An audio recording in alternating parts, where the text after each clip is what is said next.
Hello everyone, कैसे हैं आप सब। एग्ज़ाम ट्रिक्स में आपका स्वागत है। मेरा नाम महेश सोनी है।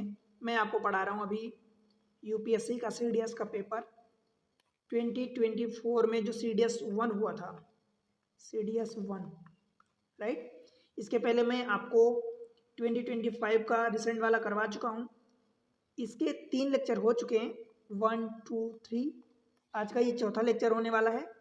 15-15 क्वेश्चन मैं करवा रहा हूँ सभी लेक्चर में, तो आज मैं 46 से 60 क्वेश्चन करवाऊंगा। सेट ए डिस्कस कर रहा हूँ, राइट।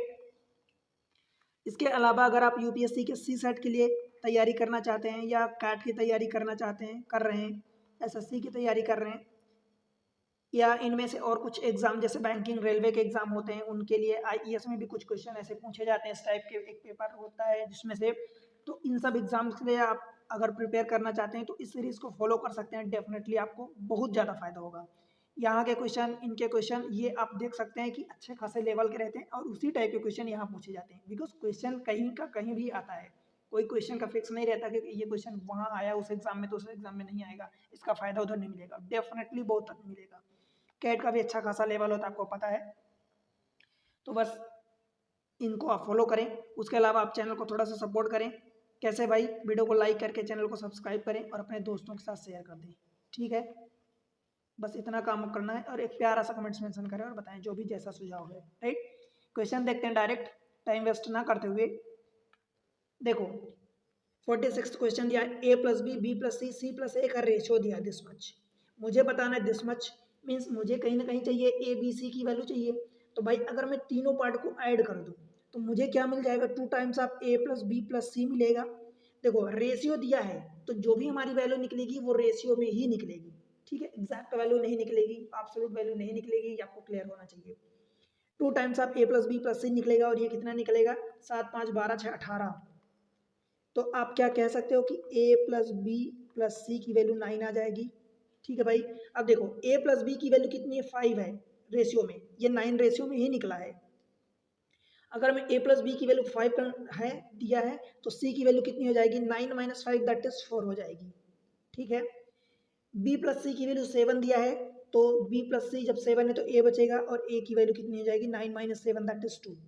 सी प्लस ए की वैल्यू 6 दिया है तो बी की वैल्यू हो जाएगी 9 माइनस 6 दैट इज 3। समझ आया? इतना आ गया। बस अब जो पूछे वो निकाल दो।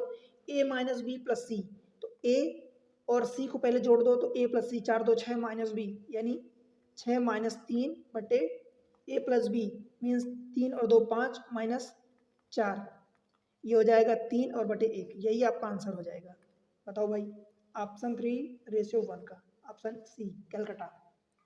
कुछ भी है क्या दम इस क्वेश्चन में? नहीं है। आप इसको 15 से 20 सेकंड में कर सकते हो। मुझे समझाना पड़ा इसलिए इतना टाइम लग जाता है। क्वेश्चन नंबर नेक्स्ट देखते हैं। Let x with a compound interest at the end of the 3 year on a sum of 1000 at the rate of 10% compounded annually, and y is the simple interest at the end of 3 year on a sum of 1000 rupees, same amount है, eight annual rate of 11%। उसमें 10% लग रहा था, इसमें 11%। तो compound interest की जब भी 3 साल की बात होती है तो मैं आपको बताया हूँ 3 इंटू करोगे प्लस 3 इंटू करोगे प्लस 1 इंटू करोगे। अब ये क्या होगा, ये इंपॉर्टेंट है। देखो 10% का मतलब क्या होता है? 1/10। तो 1/10 आप इसका 1000 का निकालोगे जो भी अमाउंट है, तो पहली बार कितना आएगा? 100। तो ये आप यहाँ 100 रखो, फिर 100 का 1/10 फिर से निकालो, यानी 1/10 का मतलब भाई 1/10 का मतलब कि 10% दिया है, तो चाहे आप 10% 1000 का निकालो तो पहली बार यहाँ रखोगे, फिर यहाँ जो अमाउंट आया उसका फिर से 10% निकालोगे। तो 10% मतलब 1/10, तो ये 100 हो जाएगा, हम सॉरी 10 हो जाएगा। फिर 10 का 10% निकालोगे तो 10 का 10% 1 होगा और ये 1 इंटू करोगे। समझ आया? तो ये हो जाएगा 300 प्लस 30 और प्लस 1 मतलब 331 आ जाएगा। ये कंपाउंड इंटरेस्ट 3 साल के लिए निकला। सिंपल इंटरेस्ट कैसे निकालोगे? P R T upon 100। यहाँ पर ध्यान रहे 11% दिया है, प्रिंसिपल आपका 1000 ही दिया है, रेट ऑफ इंटरेस्ट 11% दिया है, टाइम 3 साल दिया है। पी आर टी अपॉन 100, तो ये डबल जीरो कट जाएगा, तो 11 3 33, 33 में डबल जीरो लगा दो, 330 हो गया। अब आपसे पूछा है what is the difference between x and y. X किसको बोला है? वो कंपाउंड इंटरेस्ट को एक्स बोला है, वाई बोला है सिंपल इंटरेस्ट को। X minus y means 331 minus 330। बताओ भाई, क्या आपको लगता है कुछ डिफिकल्ट है इस क्वेश्चन में? आपका यही वन आंसर हो जाएगा, ऑप्शन डी दिल्ली। क्लियर है? बन जाएगा। बताओ भाई, इसमें ऐसा क्या ऐसा है जो ऑप्शन नहीं बनेगा? मैं इस टाइप के, और ज़्यादातर पता है क्या होता है, ज़्यादातर 3 ही साल का देता है कई बार ऐसा, मतलब 3 साल में आपको ये याद, बिकॉज ये 11 का क्यूब जब आप निकालोगे तो 1331 होता है, तो ये पहला वाला 1 को गायब करते हैं, तो ये 3 इंटू समथिंग करते हैं, प्लस 3 इंटू समथिंग करते हैं, प्लस 1 इंटू समथिंग। ऐसे 11 का जब 11 की पावर 4 जब निकालोगे तो 14641 होता है, तो इस 1 को गायब कर दो, 4 इंटू 6 इंटू 4 इंटू 1 इंटू ऐसा करते हैं। ठीक है, और सिंपल के लिए तो सिंपल ही होता है। आगे चलते हैं अगले क्वेश्चन पर, क्वेश्चन नंबर 48। देखो, अच्छा क्वेश्चन है। In a quadrilateral A B C D, A B is equal to 6, B C is equal to 18, C D is equal to 6, मतलब दो साइड 6 6 दे दिया, and D A is equal to 10 centimetre. ठीक है, if diagonal x, एक B D diagonal है, x दिया, then what it should be, then which one of the following, मतलब एक्स की वैल्यू क्या क्या हो सकती है? देखो भाई, सबसे पहली बात तो ये कि आप एक कुछ क्वाड्रिलेटरल बना लो ऐसा। तो मान लो लेट से कि मैं एक ये बना देता हूँ क्वाड्रिलेटरल, दो पैरेलल साइड और दो 6 6 दिया है, तो मैं इसको कुछ ऐसा एक क्वाड्रिलेटरल, ये इस टाइप का क्वाड्रिलेटरल बन गया। अब इसमें हमें क्या करना है, हमसे पूछा है कि ये मान लो कि नामनक्लेचर कर देते हैं, 6 6 दिया है, चलो ए बी सी डी हो गया। इस वाले डायगोनल को आपको कौन सा डायगोनल बी डी बोला है, तो ये बी डी को मिला दो, राइट। इनके साइड्स दिया है, A B is equal to 6 दिया है, B C is equal to 18 दिया है, ये वाली साइड 18 दे दिया, और C D is equal to 6 दे दिया, D A is equal to 10 दे दिया। ठीक है, ये वाली साइड को एक्स बोला डायगोनल को। ठीक है भाई, बी डी को डायगोनल को एक्स बोला, then which are the following is correct. आपको पता है कि ये एक ट्रायंगल बन रहा है, ये वाला ट्रायंगल, एक ट्रायंगल ये वाला, जो ट्रायंगल की दो साइड, अगर मैं साइड ए बी सी ले लूँ, तो आप दो साइड को जब ऐड करते हो तो वो हमेशा तीसरी साइड से बड़ा होता है, और जब दो साइड का डिफरेंस लेते हो कोई दो साइड, तो वो हमेशा तीसरी साइड से छोटा होता है। ठीक है भाई, बस यही दो कॉन्सेप्ट लगा दो, आपका आंसर आ जाएगा। देखो, अगर मैं इस वाले ट्रायंगल की, ट्रायंगल फर्स्ट की बात करूँ, इसको सेकंड ले लो आप। फर्स्ट ट्रायंगल की बात करूँ तो ये एक्स बड़ी वाली साइड है, तो इन दोनों को जोड़ोगे तो यानी 10 प्लस 6, 10 प्लस 6 ये हमेशा ग्रेटर होगा एक्स से, मतलब एक्स लेस देन कितना आ गया, 10 6 16। बताओ भाई, इस ट्रायंगल में अगर बात करोगे और अगर इसी में चलो, तो एक दो ये हैं, तो दो साइड को अगर आप घटाओगे तो 18 और माइनस 6 करोगे तो ये हमेशा क्या होगा, दूसरी वाली साइड से लेस होगा। मतलब x की वैल्यू यहाँ पर कितनी आ गई, x ग्रेटर देन क्या आ गई भाई, 18 माइनस 6 दैट इज 12। बस x की वैल्यू आ गई, 16 से छोटी होगी और 12 से बड़ी होगी। यही आंसर आपका शायद ऑप्शन बी है, बॉम्बे। बताओ भाई, एक चीज़ यहाँ पर आपको और लग सकता है, आप यहाँ क्या करोगे, अगर इसी सेम चीज़ में इस वाले में लगाते हो, मान लो 10 और माइनस 6 लगाते हो, 10 माइनस 6 ये लेस देन एक्स, तो यहाँ पर 4 लेस देन एक्स, तो ठीक है, आ गया आपके पास जो ऑप्शन अवेलेबल है वो टिक करो। क्लियर है? तो फिर आप इस केस में ऐसा करोगे कि x लेस देन 4 और लेस देन ये 16 निकाले थे, तो ऐसा आप कर सकते हो। बट वही है कि फिर आपको देखना है कि आपके पास ऑप्शन अवेलेबल है क्या है, और क्या क्या इसकी पॉसिबिलिटी हो सकती है, बिकॉज 4 तो नहीं होगा ना, मतलब 4 तो अल्टीमेटली नहीं हो सकता, बिकॉज ये कहीं ना कहीं डायगोनल जा रहा है।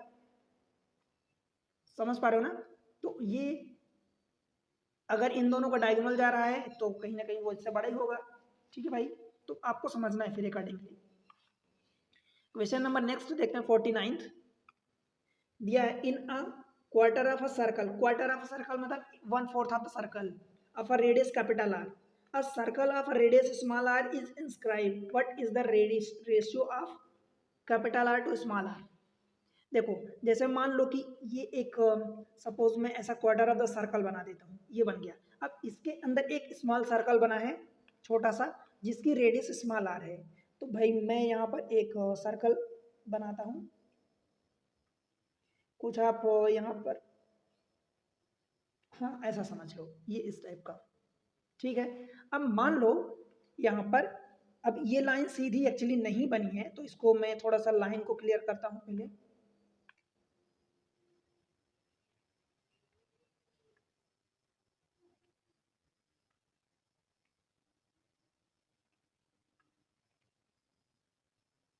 ये लाइन आप इसको ऊपर परपेंडिकुलर बना दो तो थोड़ा सा सीधी लगने लगे,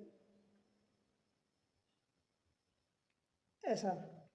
ठीक है, अब आपको क्या करना है, देखो कैपिटल आर क्या दिया है, ये बड़ी वाली का रेडियस, तो अगर आप यहाँ से ये ले जाओगे तो ये कैपिटल आर होगा, बड़ी वाली रेडियस कैपिटल आर। इसमें से आपको क्या करना है, बड़ी वाली रेडियस कैपिटल आर और स्मॉल आर, देखो ये वाला पार्ट स्मॉल आर, ये वाला पार्ट स्मॉल आर होगा, ये भी आर स्मॉल आर। तो अगर ये आर है तो ये भी आर होगा, तो भाई ये आर और ये परपेंडिकुलर होंगे, लाइन टेढ़ी बन रही है, ये परपेंडिकुलर होंगे, तो क्या करोगे, ये वाला हाइपोटेनस हो जाएगा इन दोनों के लिए, तो कितना हो जाएगा, ये आर रूट टू। ठीक है, तो आर रूट टू ये स्मॉल आर है, उसमें से ये भी स्मॉल आर होगा, ये इतना पार्ट, उसमें स्मॉल आर ऐड करोगे तो ये दोनों ये हो मिलके कैपिटल आर हो जाएगा। समझ आया भाई, इनमें से स्मॉल आर कॉमन ले लो तो ये रूट टू प्लस वन हो जाएगा is equal to capital R. Small r को डिवाइड कर दो तो capital R divided by small r that is root two plus one divided by one हो जाएगा। ऑप्शन आई थिंक यही अवेलेबल है, ऑप्शन ए, यही पूछा capital R to small r ratio, option A हो जाएगा। ठीक है भाई, समझ में आया, बताओ कुछ भी दिक्कत है, टफ लग रहा है क्या, नहीं आसान है क्वेश्चन। अगले क्वेश्चन को देखते हैं, question number 50। In a quadrilateral ABCD, AB is equal to BC and CD is equal to DA, कुछ ऐसा टाइप का बन जाएगा, रोमस टाइप का। AB दिस इज ऐसा, AB is equal to BC, एक डायगोनल AC, चलो एक डायगोनल ये दे देते हैं, दूसरा डायगोनल BD। एक्चुअली ये फिगर का काम ही नहीं है, बस मैं समझाने के लिए बना दिया हूँ। मान लो कि AB ABCD एक डायगोनल AC हो गया, एक डायगोनल BD हो गया। आपको दो डायगोनल दिया है और आपको साइड से दिया है, भाई आपको पता होता है कि जब डायगोनल पता होता है, पूछा क्या what is the area of the quadrilateral. ठीक है, एक डायगोनल AC दिया है, छोटा वाला मान लो 6 और बड़ा वाला डायगोनल 12 दे दिया है। आपको डायगोनल की मतलब क्वाड्रिलेटरल की एरिया पूछा, तो एरिया क्या होती है आप खुद बताओ मुझे।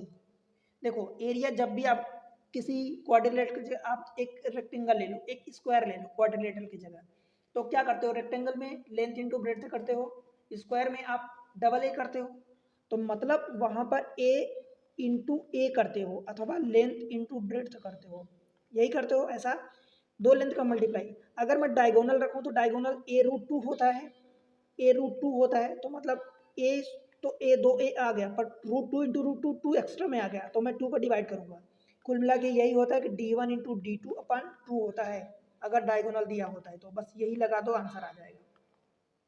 एक डायगोनल 6 दिया है, एक 12 दिया है, डिवाइडेड बाई टू, दो तीन 6 12 3 36, यूनिट जो भी दिए होंगे उसका स्क्वायर हो जाएगा। ठीक है, 36 ऑप्शन सी हो जाएगा। बताओ भाई समझ में आया कि नहीं आया। ठीक है, आगे बढ़े, क्वेश्चन नंबर 51 देख लेते हैं। If tan A is equal to cot A minus 22 where 3A is the acute angle, acute मतलब less than 90 degree, then what is the value of A। Simple है, क्या करोगे भाई बताओ। आप लोग कमेंट्स नहीं करते, वीडियो को लाइक नहीं करते, सब्सक्राइब नहीं करते, चैनल को शेयर नहीं करते, तो थोड़ा सा मुझे डीमोटिवेशन होने लगता है, बिकॉज मैं आपके लिए इतनी मेहनत करता हूँ, आपसे इतना एक्सपेक्ट कर सकता हूँ कि आप इतना सपोर्ट करो चैनल को। ठीक है, देखो tan 3A is equal to cot A minus 22 दिया है। देखो ये tan है, तो इसको मैं tan में बना लूँ तो मैं जो एंगल वाला पार्ट होगा उसको कंपेयर कर सकता हूँ, तो मैं इसको क्या लिख सकता हूँ, cot theta is equal to tan 90 minus theta लिख सकता हूँ, tan 90 minus theta this much A minus 22 है। ठीक है भाई, tan 90 माइनस ये माइनस अंदर मल्टीप्लाई होगा तो ये 22 जो है तो माइनस माइनस प्लस हो जाएगा, तो 90 प्लस 122 दैट इज 112 और माइनस ए हो जाएगा, ये tan 3A। है। तो क्या आप एंगल को कंपेयर कर सकते हो? 3a is equal to 112 minus A, 4a is equal to 112, तो a इज इक्वल टू 4 दूनी 8, 32, 4 8 32, 28 डिग्री। बताओ भाई आंसर है क्या? ऑप्शन सी बनेगा। कुछ भी ऐसा दिक्कत हो रही तो बताओ। हाँ एक चीज़, अब अगर आप इसको ब्रेक करोगे, आपके मन में अगर ऐसा आता है कि tan 3 का फार्मूला लगाते हो, तो थोड़ा सा हो सकता है कि वो डिफिकल्ट बन जाए। tan 3 theta is equal to क्या होता है? 3a is equal to 3 tan a अपन 1 माइनस टेन स्क्वायर है, यही होता है formula, if I am not correct. तो चेक कर लेना आप एक बार। इसको फिर आप लगाओगे तो tan a, फिर अल्टीमेटली वही आपको लगाना पड़ेगा, बिकॉज आपको यहाँ पर कुछ ऐसा 90 माइनस नहीं दिया है। अगर 90 माइनस दिया होता तो आपको लगा देते फिर, पर यहाँ पर 22 है, और 22 को एंगल कोई ऐसा स्टैंडर्ड वैल्यू नहीं है, तो फिर आपको ये भी लगाओगे तो फिर ज़्यादा क्रिटिकल उलझ जाओगे, तो ये भी ना लगाना, आपको यही ज़्यादा बेस्ट है। ठीक है, नेक्स्ट देखते हैं 52। if this much is equal to p sec theta plus tan theta where theta 0 to pi by 2 के बीच में बिलोंग करता है, what is the value of p and q, p plus q। देखो थीटा की value 0 भी नहीं है 90 भी नहीं है, तो कुछ ऐसा इनके बीच में ले लो। क्या मैं 45 ले लूँ, मीन्स पाई बाई 4। अगर मैं पाई बाई 4 यहाँ रखूँगा तो मुझे यहाँ भी रखना पड़ेगा, पहले यहाँ रखता हूँ। साइन 45 की वैल्यू 1 बाई रूट 2 माइनस है,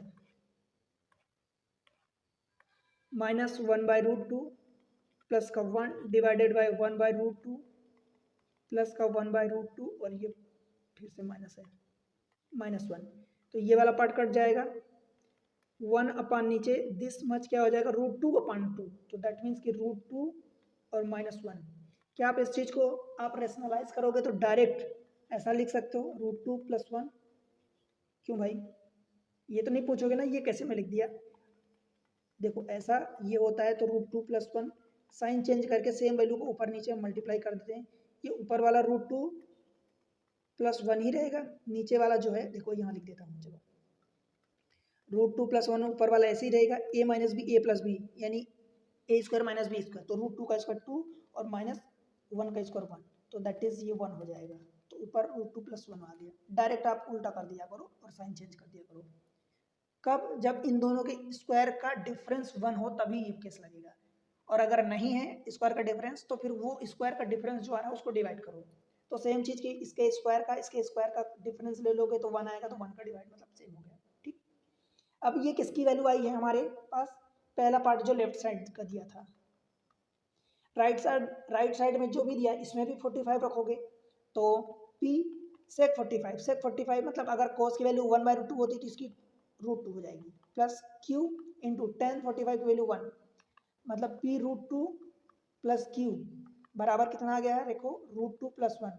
तो देखो यहाँ पर p का कोएफिशिएंट कितना है, इधर रूट 2 का कोएफिशिएंट p है, तो p इज इक्वल टू 1 आ गया, और यहाँ पर q का कोएफिशिएंट देखो 1 है, तो ये q इज इक्वल टू 1 आ गया। अब आपसे p प्लस q पूछा है, तो दैट मीन्स 1 प्लस 1 2। ठीक है, तो ये आपका आंसर हो जाएगा सी ऑप्शन। बताओ भाई बन जाएगा? कोई भी प्रॉब्लम हो रही है क्या समझने में? आगे बढ़ते हैं, question number 53। Angle of elevation एक एंगल ऑफ डिप्रेशन होता है। मैं आपको ये ट्रिग्नोमेट्री का ये जो हाइट एंड डिस्टेंस वाला टॉपिक होता है बहुत अच्छे से करवाया हूँ, आप एक बार जाके देखो, वहाँ मज़ा आ जाएगा। आपको जो क्वेश्चन करने का जो तरीका होता है, डिफिकल्ट चीज़ें होती है वो आपको बड़ी आसान लगने लगेंगी। The angle of elevation of a top of a tower from the 2 point A and B at a distance x meter and x plus 5 meter from the base of the tower and height 6 meter in the same straight line with its are straight line, the angle of elevation वो are complementary है। देखो कहाँ से कहाँ को sentence को कैसे बनाता है कि एंगल ऑफ एलिवेशन को ऊपर बोला है, फिर बाकी बीच में चीज़ें आपको कनेक्ट कर दिया, पर इसकी मीनिंग एक्चुअल में यहाँ दिया है complementary. What is the value of x? सबसे पहले तो आपको फिगर समझा देता हूँ ताकि आपको समझ में आए डायग्राम। देखो एक ये लेट से कि दिस इज टावर, ये बेस मान लेता हूँ, ये वाली वैल्यू एक टावर की हो गई, ये वाला एंगल ऑफ एलिवेशन हो गया। अब आपसे क्या बोला है, आप इसको अगर ले लेते हो, सपोज पॉइंट दे देते हैं नाम, ये वाला पॉइंट मान लो कि ये this is tower P and Q हो गया, ये वाला पॉइंट ए हो गया, ये वाला बी हो गया, ठीक है। ए एंड बी एक distance from the base of the tower, यही बोला है, A and B at a distance x metre and x plus 5 metre from the base of the tower, tower का बेस ये होगा तो ये एक्स है और ये वाली एक्स प्लस 5, ठीक है भाई। आर कॉम्प्लीमेंट्री, कॉम्प्लीमेंट्री अगर इस वाले थीटा को मैं थीटा मान लेता हूँ तो ये वाला क्या हो जाएगा 90 माइनस थीटा। कॉम्प्लीमेंट्री का मतलब समझते हो ना, 90 माइनस 90 मतलब दो एंगल जो होते हैं उनका सम 90 होता है, ठीक है, समझ आया ना। अब देखो क्या करोगे एक्चुअली यहाँ पर कि अब ये वाली देखो हाइट दिया है 6 मीटर, आपको परपेंडिकुलर एंड बेस दोनों चीज में दिया है, परपेंडिकुलर बेस, तो क्या फॉर्मूला मतलब कौन सा एंगल लगाते हो, टेन थीटा, तो टेन यहाँ पर लगाओगे टेन थीटा पहले वाले में, तो 6 अपान परपेंडिकुलर अपान बेस हो जाएगा, लंब बटे कर्ण, हम सॉरी लंब बटे आधार। सेकंड वाले केस में आप लगाओगे टेन 90 माइनस थीटा, तो टेन 90 माइनस थीटा क्या हो जाता है, perpendicular upon base x plus 5, और tan 90 minus theta that is cot theta. अब cot theta is equal to 1/tan theta, 6/x+5, तो इस वाले से अगर tan थीटा निकालोगे तो उल्टा करोगे, तो tan थीटा की वैल्यू क्या आ जाएगी भाई, x+5/6। अभी मैं 4 बार बोल बोल के आपको समझा समझा के लिखा हूँ तो आपको लग रहा होगा कितने वाले स्टेप हो गए, भाई स्टेप ना गिनो, पॉइंट गिनो यार, कि कितना है, क्या कुछ भी नहीं है, ठीक है। अब दोनों से आप इक्वल कर सकते हो, tan थीटा ये भी है, tan थीटा ये भी है, तो 6/x is equal to x+5/6, ultimately x into x plus 5, ये हो गया 36। अब 36 को दो ऐसे प्रोडक्ट में मल्टीप्लाई करना है जिनका डिफरेंस 5 हो, देखो x उससे ज़्यादा 5 बड़ा, तो 4 नहीं है 36, छोटा वाला पार्ट x है, छोटा वाला पार्ट 4 है, तो x की वैल्यू 4 आ गई, और बड़े को बड़े से कंपेयर करोगे तो x+5 = 9, तो अगेन x की वैल्यू 4 आ जाएगी। आपसे वैल्यू क्या पूछा है, it is the value of x that is 4। देखो भाई केस को ज़्यादा उलझाया मत करो, मैं यही मानता हूँ कि जितना इजी हो सके। अब आप यहाँ से ये भी कह सकते हो कि मैं ऐसा क्यों ना कर दूँ कि इसको मैं x² + 5x - 36 is equal to 0, of course quadratic equation बनेगी, सॉल्व करो वही वैल्यू आएगी भाई, वही वैल्यू आएगी, ठीक है। तो केस जब इजी हो रहा है, यहाँ से आपको दिख रहा है कि एक नंबर है फिर उसमें 5 बढ़ा के मल्टीप्लाई है 2 नंबर का, और उन दोनों नंबर के बीच का अंतर जो डिफरेंस है वो 5 है, तो ऐसा भी इधर भी बना लो ना। हाँ यहाँ गलती ये मत करना कि छोटे वाले को बड़े से कंपेयर नहीं करोगे, छोटा वाला ये है, बड़ा वाला है, उसमें 5 जुड़ेगा तो बड़ा होगा ना नंबर, अब चाहे एक्स की वैल्यू नेगेटिव हो पॉजिटिव हो, बट अफकोर्स 5 जुड़ेगा तो वो बड़ा ही नंबर होगा, तो बड़े को बड़े से ही कंपेयर करोगे, छोटे को छोटे से, ये गलती मत कर देना, ठीक है। आपको सीधी सी बात है, बड़े को बड़े से कंपेयर करना है, छोटे को छोटे से। चलो क्वेश्चन नंबर नेक्स्ट देखते हैं। Consider the following statement. पहला वाला बोल रहा है in a triangle ABC if sin A sin plus sin B plus sin C is equal to this much दिया 3√3/2, then triangle can be equilateral. भाई सीधी सी बात है कि तीन एंगल देखो, तीन आपको साइन दिया है और 3√3 दिया है, अगर मैं बांट दूं तीनों को अलग कर दूं तो √3/2 हो जाएगा, और किसी को तीनों की वैल्यू √3/2 हो जाएगी अगर इक्वली बांटते हो तो। साइन ए या साइन थीटा की वैल्यू √3/2 कब होती है, जब एंगल ए की वैल्यू मतलब 60 डिग्री होता है, मतलब π/3 होगा, और π/3 मतलब जब तीनों एंगल अगर आप इक्वली बांट रहे हो तो तीनों एंगल जब 60-60 हो गए तो इक्विलेटरल हो गया ना, दैट मीन्स करेक्ट है स्टेटमेंट, समझ आया ना। इधर देखते हैं triangle ABC if cos A cos plus cos B plus cos C this much 3/2 दिया है, अगर तीनों को इक्वली बांटते हो तो 1/2 बराबर करोगे एंगल ए, ठीक है, तीनों को तो 1/2। अब cos की कौन सी एंगल पर 1/2 होता है, साइन का 30 पर 1/2 होता है, तो cos का 60 पर, दैट मीन्स यहाँ से अगेन 60 डिग्री आ गया, ठीक है। तो तीनों मतलब A is equal to B is equal to C हो जाएगा। बोला है triangle can be equilateral, again सही है, ठीक है भाई, कुछ भी नहीं करना इसमें, आपको बस देखना है कि जो बोल रहा है आप उसके अकॉर्डिंगली इक्विलेटरल बोल रहा है तो उसके बारे में एक बार सोचो, सबको इक्वल कर दो, बिकॉज इक्विलेटर में सारे एंगल इक्वल होते हैं, सारी साइड्स इक्वल होती है, तो उनको सबको बराबर कर दो। आपका काम यही 3 टाइम्स करके दिया है तो आसान हो गया, तो दोनों सही है, तो आपका ऑप्शन सी हो जाएगा। ठीक भाई, आगे बढ़े। क्वेश्चन नंबर नेक्स्ट 55 देखते हैं। Two train A and B leaves Delhi for Hyderabad at 7 a.m. and 7:50 on the same day and travel 80 km per hour and 100 km per hour respectively. Right? After how many kilometers from the Delhi the two train together meet? मतलब question में ultimately आपको ये दिया है कि दोनों train जो हैं दिल्ली से चलती हैं, दिल्ली से रवाना होती हैं और हैदराबाद के लिए जाती हैं, दोनों ट्रेन ए भी और बी भी। ए जो चलती है 7 बजे चलती है, बी जो चलती है 7:50 AM पर चलती है। उल्टा हो गया ना? ओके, सही है। और ए की जो स्पीड है वो 80 किलोमीटर पर आवर है और बी की स्पीड जो है 100 किलोमीटर पर आवर है। ठीक है भाई। तो सबसे पहले तो अगर ये 7:50 पर चल रही तो ए को 50 मिनट और आगे चलाओगे तो ए 7:50 पर कहीं इधर पहुंचेगी रास्ते में बीच में। फिर उनके बीच की डिस्टेंस देखो क्या आती है, कैसे निकालोगे? देखो 50 मिनट में, तो भाई 50 मिनट में ए वाली कितना चलेगी? तो 50 मिनट में आपको पहले तो आवर में चेंज करोगे तो 50/60 करोगे, क्या हो गया? डिस्टेंस निकालो तो टाइम इंटू क्या होगा? स्पीड होगा। स्पीड इसकी ए की बढ़ा रहे हो तो 80 किलोमीटर है, तो ये मल्टीप्लाई कर दो, ये 5/6 दैट मीन्स 5×8 40 और बट्टे 6 मतलब 3 से 2 से काटोगे तो 200 डिवाइडेड बाई 3 हो गया। अब इतने ये किलोमीटर है, इतने किलोमीटर ट्रेन ए 7:50 पर मतलब 50 मिनट में इतना आगे निकल जाएगी, 200/3 किलोमीटर। जब ट्रेन यहाँ पहुंची 7:50 पर तब बी यहाँ से स्टार्ट करेगी दिल्ली से। ठीक है, तो दिल्ली अब दोनों ट्रेन जब मिलेंगी तो ये ट्रेन जितना आगे बढ़ेगी, अब यहाँ से इस पॉइंट से जहाँ पर इतनी डिस्टेंस कवर कर ली, ट्रेन ए जितना आगे बढ़ेगी यानी जितना आपको ट्रेन ए टाइम लेगी उतना ट्रेन बी यहाँ से टाइम लेगी मिलने में। अब दोनों का टाइम सेम होगा ना? तो बस यही करना है आपको। और मिलने का टाइम तो दोनों एक ही डायरेक्शन में जा रही हैं तो टाइम निकाल लो। टाइम इज इक्वल टू क्या होगा? डिस्टेंस। आपको इन दोनों के बीच की डिस्टेंस अभी कितनी है? 200/3 डिस्टेंस अपान स्पीड। स्पीड क्या करोगे? एक ही दिशा में जा रही हैं तो दोनों का स्पीड का डिफरेंस ले लोगे, माइनस हो जाएंगी, तो 100 माइनस 80 हो जाएगा। समझ आया ना? अगर दोनों अपोजिट डायरेक्शन में जाती है तो पर हम ऐड करते हैं, तो 200/3 इंटू 20 दैट इज 10/3, ये आवर आया है टाइम। जब इतना इनके बीच का टाइम आ गया तो इसी टाइम में तो बी ट्रेवल करेगी ना, तो बी यहाँ से यहाँ पहुँचेगी, तो क्या हो जाएगा? अब डिस्टेंस निकालोगे। ठीक है, डिस्टेंस निकालोगे तो speed into time. A B वाली की स्पीड कितनी दी है? 100 इंटू टाइम, क्योंकि बी यहाँ से ट्रेवल कर रही थी, ये पूरा करना पड़ेगा, तो ये हो जाएगा 1000 डिवाइडेड बाई 3 किलोमीटर।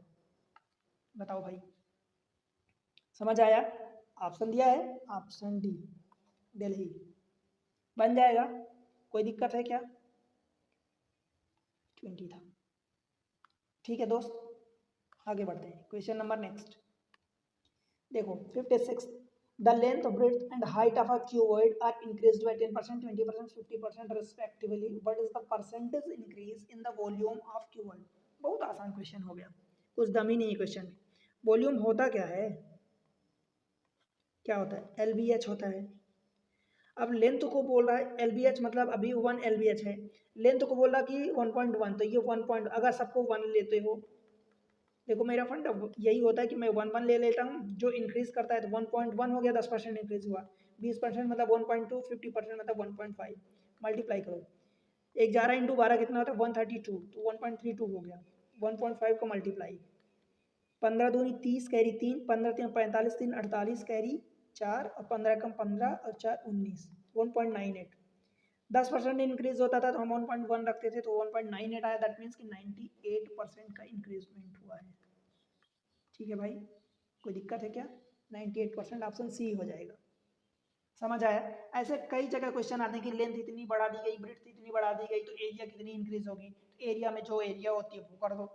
ठीक है, हाँ, दो चीज़ों का अगर समेसन आएगा कि इसकी एरिया प्लस इसकी एरिया, तो वहाँ पर फिर क्या होगा कि जैसे मान लो ये, फिर आप उसको जोड़ोगे, फिर 1 पॉइंट मान लो इधर से 5 आया, इधर से 1 पॉइंट लेट से कि 2 आया, इसको जोड़ोगे तो फिर ये 2 पॉइंट कितना हो रहा है? 7 हो रहा है। अब आप बताओ कि 170% इंक्रीमेंट हो रहा है परसेंटेज टर्म्स में। ठीक है, तो इस तरीके से क्वेश्चन आते हैं और कई बार आते हैं, बहुत जगह आते हैं, हर जगह आते हैं क्वेश्चन कई बार, क्योंकि किसी एग्जाम में आपको सारे के सारे डिफिकल्ट पेपर नहीं दे सकता एग्जामिनर, वो बैलेंस पेपर देगा, राइट। तो बैलेंस पेपर देगा तो पहले तो आप इजी क्वेश्चन को पहचानो और उनको फटाफट कर लो, फिर जो कुछ डिफिकल्ट होते हैं वहीं से तो आपका सिलेक्शन और ना सिलेक्शन होना डिसाइड होता है।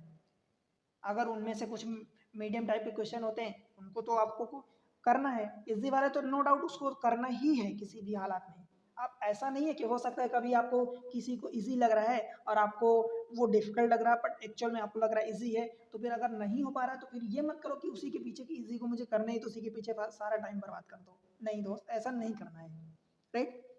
चलो क्वेश्चन नंबर नेक्स्ट देखते हैं 57th।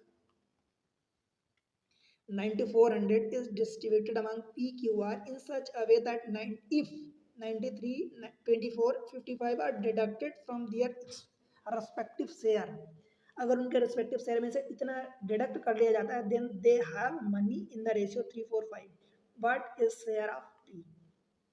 देखो क्या बोला है, अगर इनमें से मतलब 9400 को इनमें डिस्ट्रीब्यूट किया जाता है, अगर इनमें से मतलब करस्पॉन्डिंग जो इनका PQR का जो भी अमाउंट आता है अगर उनमें से 93, 24, 55 माइनस कर दिया जाता है तब इनका रेशियो ये वाला होता है। तो अगर इस रेशियो में अगर उनका अमाउंट जोड़ दिया जाए, उनका अमाउंट जोड़ दिया जाए तो वो कुल मिला के 9400 के बराबर होगा। देखो 3x में मैं 93 जोड़ दूंगा, ये P का शेयर होगा। 4x में मैं क्या जोड़ूंगा, जो माइनस किया 24 तो उसको मैं जोड़ दूंगा। और 5x में मैं Q वाला R वाला शेयर जोड़ दूंगा 55।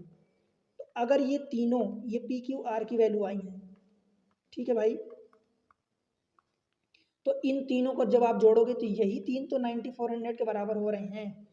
समझ आया? ये समझाने के लिए लिखा हूँ, आपको डायरेक्ट ऐड करना है। 5 4 9 और 3 12x, 12x प्लस इनको जोड़ लो, 5 4 9 और 3 12, कैरी 1 6, 5 1 6 हो जाएगा और 2 8, 16 1 17, 172, दैट इज 9400।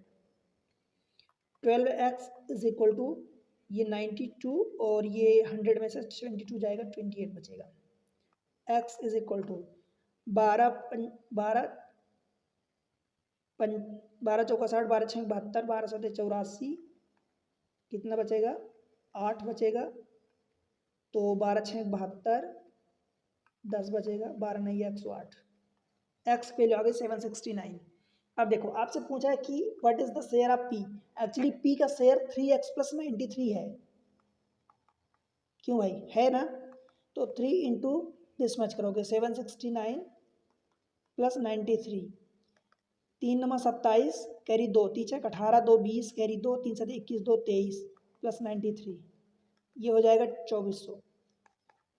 अब आपके पास ऑप्शन में देखो 2400 नहीं है, एक्चुअल में जो क्वेश्चन पूछा है तो एक्चुअल में उसका आंसर ये होना चाहिए, बट अगर ये ऑप्शन में नहीं है तो वो आपसे पता है क्या पूछना चाह रहा है। यहाँ पर जैसे दिया है then they have money, then they have, तो क्वेश्चन में ये पूछना चाहिए व्हाट दे हैव। अगर ये डिडक्ट करने के बाद इतना अमाउंट बचता है तो वो डिडक्शन के बाद पूछना चाह रहा है। जो ऑप्शन दिया है उसका एक्चुअली में डिडक्ट करने के बाद, जैसे 2400 इसको मिला, अब 2400 में से जब 93 डिडक्ट कर देगा तब जाके 2307 होगा। तो ऑप्शन तो ये दिया है पर पूछा ये है कि उसके पास कितना उसका शेयर था, तो शेयर तो उसका 2400 था। जब उसका 93 डिडक्ट किया तब तो जाके 2307 बचा। तो अकॉर्डिंग टू ऑप्शन आप ए टिक करोगे, बट क्वेश्चन में एक्चुअली पूछा है ये 2400। ठीक है भाई, समझ आया ना। चलो आगे बढ़ते हैं, क्वेश्चन नंबर नेक्स्ट देख लेते हैं 58। क्या बोला है, if P square vary as R, Q square vary as R, P and not P not equal to Q, then which of the following is correct. सबसे पहले जो दिया उसको लिख लेते हैं, समझ लेते हैं। देखो पी स्क्वायर वैरी, वैरी का मतलब प्रोपोर्शनल टू आर, तो क्या आप यहाँ से P square is equal to let say k1 r लिख सकते हो क्या भाई। सेकेंड वाले में Q square vary as R, तो Q square proportional to R, तो क्या आप इसको एक नया कांस्टेंट आप जोड़ोगे। अब कांस्टेंट हर बार अलग अलग होगा इसलिए आप इक्वल कांस्टेंट नहीं रखोगे, अब जब तक वो स्पेशली ऐसा नहीं बोल देगा कि इक्वल कांस्टेंट है, सेम कांस्टेंट। और कांस्टेंट कुछ भी हो सकता है तो हम अनइक्वल जनरली ले लेते हैं, इज इक्वल टू k2 ले लेता हूँ r। ठीक है, इतनी बात समझ आई। अब स्टेटमेंट पढ़ते हैं, देखो पी स्क्वायर प्लस की स्क्वायर वैरी एज आर, भाई दोनों को जोड़ दो, P square plus Q square बोला है तो दोनों को जोड़ो, left side P square plus Q square, तो लेफ्ट को जोड़ोगे तो राइट भी जुड़ेगा, तो k1r प्लस k2r बराबर k1 plus k2 into are. क्या आप इसको k1 प्लस k1 कॉन्स्टेंट है, k2 कॉन्स्टेंट है, तो दोनों का सम भी तो कॉन्स्टेंट होगा ना, तो P square plus Q square directly proportional R लिख सकते हो, तो ऑफकोर्स पहला वाला करेक्ट है। ठीक है, बोला P square plus Q square vary as R, पहला मतलब मैं इसके लिए मुझे नहीं लगता कि पेन उठाने की जरूरत है। पी क्यू मतलब दोनों vary as R, P Q मतलब दोनों का मल्टीप्लाई, भाई इनका स्क्वायर लोगे तो पहले वाले में पी जब निकालोगे तो पी इज इक्वल टू क्या होगा, स्क्वायर के अंदर रूट k1 आर, और क्यू निकालोगे जब यहाँ से तो रूट के अंदर k2 आर होगा। बोलो भाई जब दोनों को मल्टीप्लाई करोगे पी क्यू निकालोगे तो रूट आर यहाँ तो दोनों को तो ये आर हो जाएगा, और स्क्वायर रूट के अंदर के वन के टू का मल्टीप्लाई भी एक कांस्टेंट होगा, उसका स्क्वायर रूट भी कांस्टेंट होगा, तो आप इसको डायरेक्टली लिख सकते हो कि P Q proportional to R, तो सेकेंड वाला पार्ट भी करेक्ट हो जाएगा। ठीक है, तीसरा बोलो P square minus Q square, तो भाई यहाँ से जो आपने इसमें प्लस लिया था तो P square minus Q square कर दो, कोई दिक्कत नहीं है, तो क्या हो जाएगा बराबर k1 माइनस k2 हो जाएगा, आर तो कॉमन ले लिए। ठीक है, ये भी तो कांस्टेंट होगा, दोनों का डिफरेंस कांस्टेंट का डिफरेंस कांस्टेंट ही होगा ना, तो फिर से लिख सकते हो directly proportional to R, P square minus Q square, मतलब तीसरा स्टेटमेंट भी करेक्ट है। तो तीनों करेक्ट है, तो ऑप्शन क्या हो जाएगा इसका डी, दिल्ली। बताओ भाई, ठीक है कोई दिक्कत नहीं है। चलो आगे चलते हैं, दो क्वेश्चन और करते हैं। 59th में देखो क्या बोला है क्वेश्चन में, P number of men can complete or finish the piece of work in Q days. If there are 50% more men, then the work will be finished in 12 days earlier. 12 days earlier, 12 days नहीं. What is the value of Q? देखो आसान question है, जब भी हमें कुछ number of main दिया होता है, नंबर ऑफ डेज दिया होता है, अथवा नंबर ऑफ आवर्स दिया होता है, तो हम उनका मल्टीप्लाई करते हैं तो हमारा टोटल वर्क निकलता है।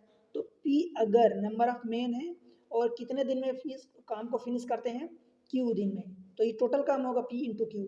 ठीक है भाई, if there are 50% more man, तो P अगर है तो P का 50% मोर मैन 1.5 P हो जाएगा। अब ऐसा तो नहीं कहोगे ना कि 1.5 P अलग होता है, P इंटू 1.5 अलग होता है, तो ये दोनों सेम होता है। Then work will be finished 12 days earlier, 12 days पहले Q दिन लगता था तो Q माइनस 12 लगेगा ना इस बार। बताओ भाई, और दोनों सेम वर्क हो रहा तो इक्वल हो जाएगा। समझ आया?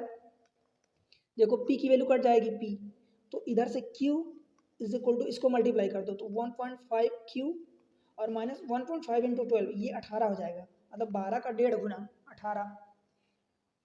Q को उधर ले जाओगे तो ये 0.5 Q बचेगा, 18 को इधर लाओगे तो ये 18 हो जाएगा।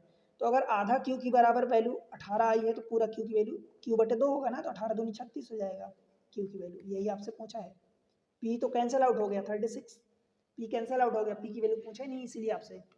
ठीक है भाई, ऑप्शन सी कैलकाटा हो जाएगा। समझ आया ना? चलो क्वेश्चन नंबर नेक्स्ट देख लेते हैं। और पेन चल गई। 60th क्वेश्चन, शायद ये दूसरा क्वेश्चन है कुछ इस टाइप का, एक हमने किया था पिछले लेक्चर्स में, कुछ sine 5 plus sine square a plus 1 upon sine A, इस टाइप का क्वेश्चन था। ठीक है, ध्यान है आपको?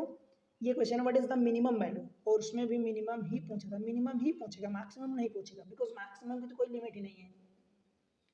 तो इसकी ये दोनों प्रोडक्ट में है ए स्क्वायर। अब देखो मैं यही चीज लिख नहीं रहा हूँ, डायरेक्ट आपको टू द पॉइंट बात करता हूँ। क्या करोगे, यहाँ पर देखो ए अलग अलग कर दोगे तो ये वाला 3 अलग आ जाएगा, 3 प्लस ए स्क्वायर को ए से डिवाइड करोगे तो ए प्लस 1 अपॉन ए होगा। ठीक है भाई, ये हो गया पहला पार्ट। सेम चीज दूसरा पार्ट, 3b अपॉन बी करोगे तो ये 3 हो जाएगा, प्लस बी स्क्वायर को बी से डिवाइड करोगे तो b और 1 अपॉन बी हो जाएगा। ये दूसरा पार्ट रहा। ठीक है भाई, आपसे मिनिमम वैल्यू पूछा b greater than a and b greater than equals to 0, मतलब पॉजिटिव वैल्यू है।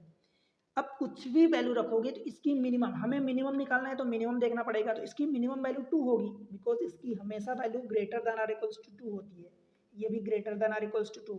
आपको मिनिमम वैल्यू चाहिए तो इन दोनों की मिनिमम वैल्यू रखोगे, दैट मीन्स वो मिनिमम वैल्यू 2 होगी, तो 3 + 2 मिनिमम के लिए, और 3 + 2 मतलब 5 × 5 दैट इज 25।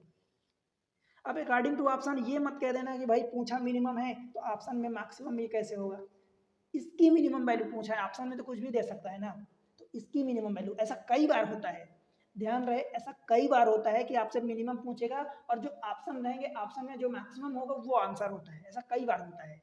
और इसका उल्टा भी होता है कि आपसे मैक्सिमम पूछेगा और ऑप्शन में जो मिनिमम वाला पार्ट रहेगा उसको करेक्ट करके रखता है। अब ऑप्शन में ऐसा तो नहीं हो सकता ना, बिकॉज मान लो इसकी मिनिमम वैल्यू 25 होगी, तो हो सकता है कि वो ऑप्शन में 25, 26, 20, 38 ऐसा कुछ रख दे। अब उसके ऑप्शन पर बाकी 3 ऑप्शन उसको गलत रखना है ना, तो गलत ऑप्शन जनरली इससे छोटे रख देता है, पूछा मिनिमम है और ऑप्शन जो रखता है करेक्ट होता है उसको रखता है, करेक्ट तो रहेगा ही सही, बट उससे जो अदर ऑप्शन 3 रहते हैं, 3, 4 ऑप्शन रहते हैं, वो उसके अपोजिट रख देता है, मतलब मिनिमम है तो उससे छोटे रख देगा, तो आपको डाउट डाल देता है कुल मिला के। अगर आपको अंडरस्टैंडिंग नहीं है तो कंफ्यूज करता है कि भाई मिनिमम पूछे तो आप हो सकता है मिनिमम 1 टिक करके आ जाओ, पर वो नहीं होगा। ठीक है, तो ऑप्शन इसका 25 हो जाएगा। और इस तरीके से आज के क्वेश्चन इजी थे, आसान थे, हो गए हैं। एग्जाम ट्रिक्स पर आपको सारी चीज़ें मैं प्रोवाइड कर रहा हूँ। ठीक है भाई, आप लोग चैनल को सपोर्ट करो, मुझे आपसे बहुत उम्मीदें रहती हैं, मैं आपके लिए मेहनत करता हूँ, आपसे उम्मीदें रहती हैं कि भाई आप चैनल को एटलीस्ट सपोर्ट करोगे, बिकॉज मैं जो एक चीज़ें देता हूँ एक सिस्टमेटिक वे में प्रोवाइड करता हूँ। ठीक है, एक आसान भाषा में कोशिश करता हूँ कि आप तक डिलीवर करूँ, वो अप्रोच लगाऊँ तो आप जो अप्रोच आप एग्जाम में यूज़ कर सको, आपके दिमाग में आ सके। ऐसा कोई आइडियल तरीका मैं नहीं बता देता कि वो आपके दिमाग में, हाँ बाहर प्रैक्टिस करें तो ऑफकोर्स उसको आपको प्रैक्टिस करना है और सीखना है अच्छी चीज़ें, बट एग्जाम में कुछ चीज़ें होती हैं जो हमें आइडियल केस नहीं याद आता कई बार, तो आपको वही तरीका, मतलब एक तो मेन तरीका आना चाहिए, उसके अलावा 1-2 तरीके और आना चाहिए। आपको कुछ क्वेश्चन होते हैं जो हिट एंड ट्राई मेथड से या कुछ वैल्यू पुटिंग मेथड से, जैसे ट्रिग्नोमेट्री के कुछ क्वेश्चन होते हैं उसमें एंगल का रेंज दिया होता है, तो जो अगर इक्वल नहीं लगाया तो उनके बीच में कुछ एंगल ले लेते हैं। अब इक्वल अगर कहीं लगाया दैट मीन्स कि वो उसको सेटिस्फाई करेगा कहीं ना कहीं, तो वो वैल्यू लेते हैं, तो मतलब ऐसा होता है कि आप वैल्यू लेके उसको आसान कर सकते हो। ठीक है, तो इसी तरीके से बस मेरा प्रयास रहता है कि आपकी सक्सेस में एक छोटा सा मेरा भी कंट्रीब्यूशन हो, तो मुझे अच्छा लगेगा, और वो अच्छा मुझे तब पता चलेगा भाई आप लोग जब लेक्चर को देखोगे उससे सीखोगे। ठीक है, और उसके बाद देन कमेंट सेक्शन में आप बताओगे कि मुझे ये फ़ायदा हुआ, इतना फ़ायदा हुआ, यहाँ से आपका एक ये एग्ज़ाम निकला, उसमें कितना मेरा कंट्रीब्यूशन था, मतलब कितनी हेल्प मेरे पढ़ाने से हुई आपको, वो तभी मुझे पता चलेगा, अदरवाइज फिर मेरा डायरेक्ट आपसे तो कोई ऐसा कॉन्टेक्ट है नहीं, राइट। तो बस आप क्या करो, चैनल वीडियो को सपोर्ट करो, चैनल को सपोर्ट के लिए आप वीडियो को लाइक करो, ठीक है, सब्सक्राइब कर लो चैनल को, अभी कर लो नहीं किए तो, और उसके अलावा शेयर कर दो अपने दोस्तों के साथ, सब जगह शेयर कर दो जो भी पढ़ने वाले कॉन्टेक्ट में है आपके। ये हो गया, और एक प्यारा सा कमेंट सेक्शन में कमेंट्स मेंशन करो और बताओ कि क्या कितना समझ आया कितना नहीं आया, राइट। अब वीडियो कहाँ से देख रहे हैं ये बताओगे तो मुझे पता चलेगा कि मेरे वीडियो की रेंज मतलब रीच कहाँ तक जा रही है, राइट। बस मिलते हैं अगले लेक्चर में, बाकी 40 क्वेश्चन बचे हुए हैं तो उनको भी हम करीब 2 से 3 लेक्चर, ज़्यादा से ज़्यादा लगेगा 3 लेक्चर तो फिनिश कर देंगे। ठीक है, मिलते हैं अगले लेक्चर में, तब तक के लिए बाय बाय।